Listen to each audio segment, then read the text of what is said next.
welcome to my homestyle cooking channel. Today we're gonna make a homemade potato crackers. To start with, I have nice and peeled medium size of potatoes, fresh garlic, to have a garlicky flavor for the potato crackers, salts, tapioca flour or cassava starch. We gotta slice now our potatoes.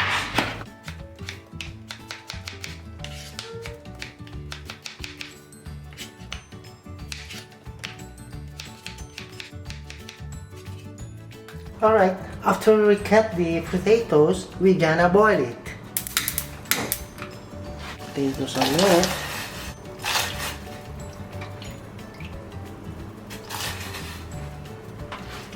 Until become very tender. Let's see the potatoes. Oh no, the potato is now very tender. So we're gonna drain it.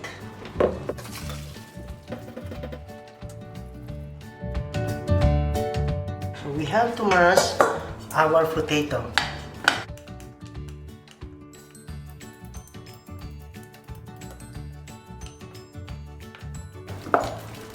So now potato has been mashed.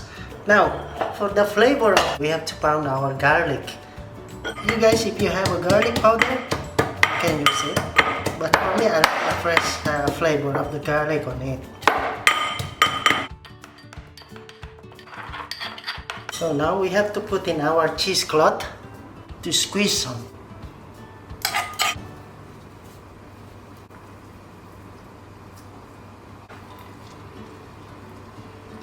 2 teaspoons of salt, and then chicken powder, guys. Your chicken powder or chicken cubes, you can melt in the hot water and putting it as a flavor. If you prefer a vegetarian way, so don't put a chicken powder or chicken cubes on it. So we're gonna add now our tapioca flour, mashed potato. Okay.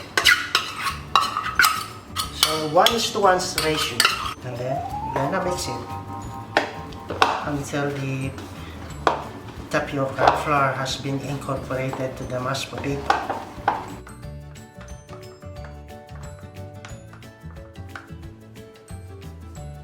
You can add also a color if you want. You can divide the dough into different color. But for me, I want the natural ones. So, this is the correct texture of the dough. What we gonna do now, we will make it roll in a cylinder shape. Perfect shape. We gonna boil it again. The purpose of boiling is to be firm. Should be submerged in the boiling water.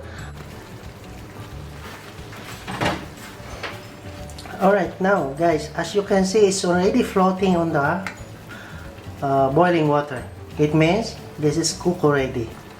And then we gonna set in this one on the fridge for overnight or about minimum 8 hours, because now it's very soft, as you can see, and you cannot slice it. So after overnight, I keep this one in the fridge. This is the texture now. It's very hard. We gonna slice it very thin. I have tray here with a cling film.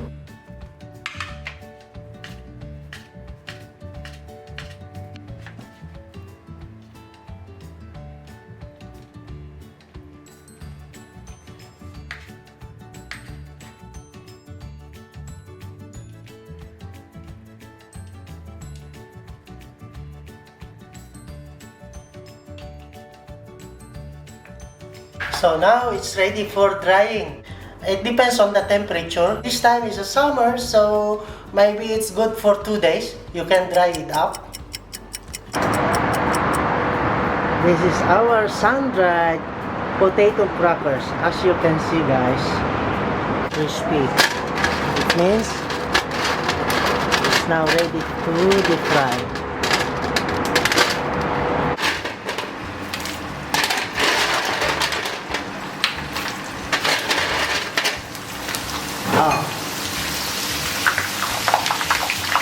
nicely pop up, as you can see, guys.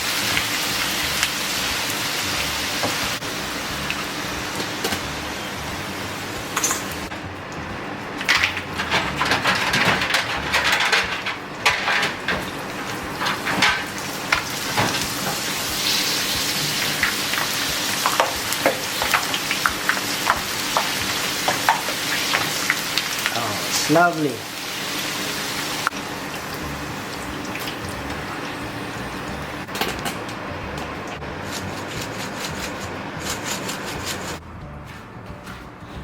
Alright, this is now our potato crackers. We make one big plates of crackers, and it's nice to serve with spicy vinegar. This is only the basic for crackers. You guys, you can do a shrimp crackers, you can do a fish crackers. Just follow basically. Doing the shrimp crackers and the fish crackers, you need food processor to do that one, to make it very fine. So, let's try.